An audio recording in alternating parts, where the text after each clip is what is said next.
said, we're here in Montgomery County on a 220 acre listing. It's been live for a while now, and we're looking at some options for subdividing and really just trying to maximize the seller's dollar.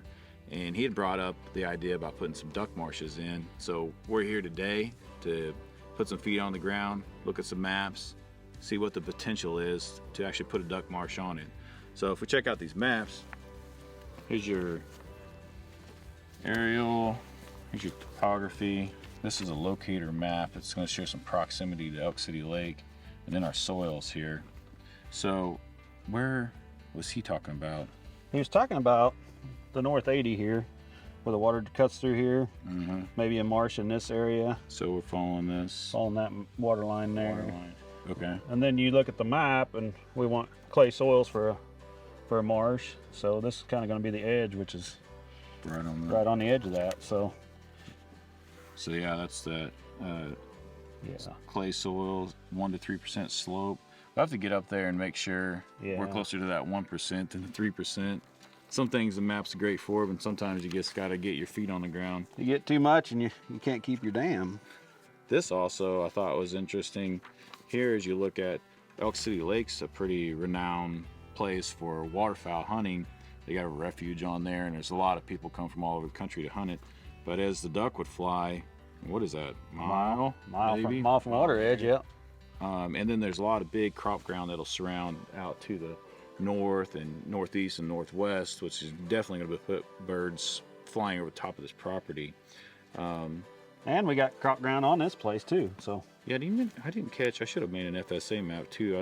I think there's 30 or 40 acres. Yeah, right around 30. Right around 30 that's in tillable, planted of beans right now. Yeah. And another thing we talked about is on the south end doing a marsh here. But as we'll look at it too, but just looking out over the landscape, it looks like too much slope there, but it might make a really nice big pond. Yep. And definitely there's a lot of potential here. A lot of potential here. So let's put this up. Let's get some feet on the ground and see what this looks like in real life. Yep, let's go.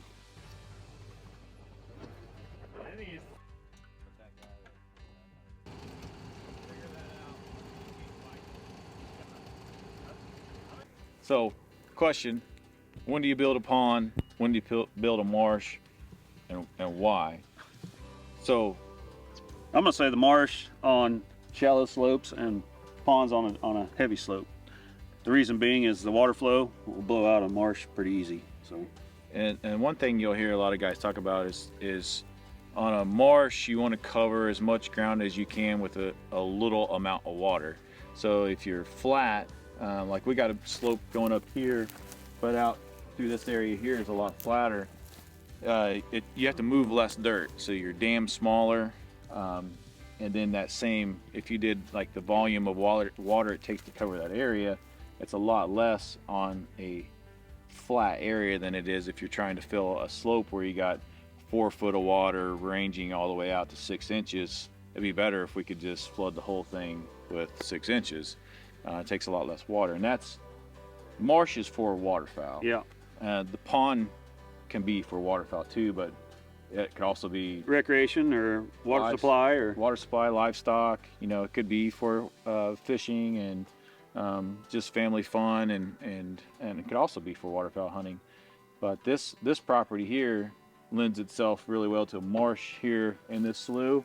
Some great cover already in here. You could have putting blinds in. Flooded timber. Yeah. The south end though, it's too. I mean, what do you think about that, Jamie? There's too much runoff down there, so it'd be hard to control it. You know, a marsh you can control it with a 3-inch gate or something like that. Control your water in and out. And well, if you got 5 foot of slope, and then it's probably another 5 foot to hit solid rock. I mean, potentially 10 foot. 10, 12 foot at the dam, and the water should be crystal clear. Yeah. Yeah. Be beautiful. Well, yeah, you got grassland above it, not a lot of runoff, so yeah. As far as mud water out of a field, so. Yeah, and that limestone rock, for whatever reason, makes really clear water. So, but I do think from identifying this spot on the map to coming here in person, putting our feet on the ground, like I would recommend building a marsh right here. You're off the beaten path, off the road. The slope's good. You got some existing cover. It's identifying that 1 to 3 slope, and I think it's pretty close. Yep. and we got our clay base along here. So yeah.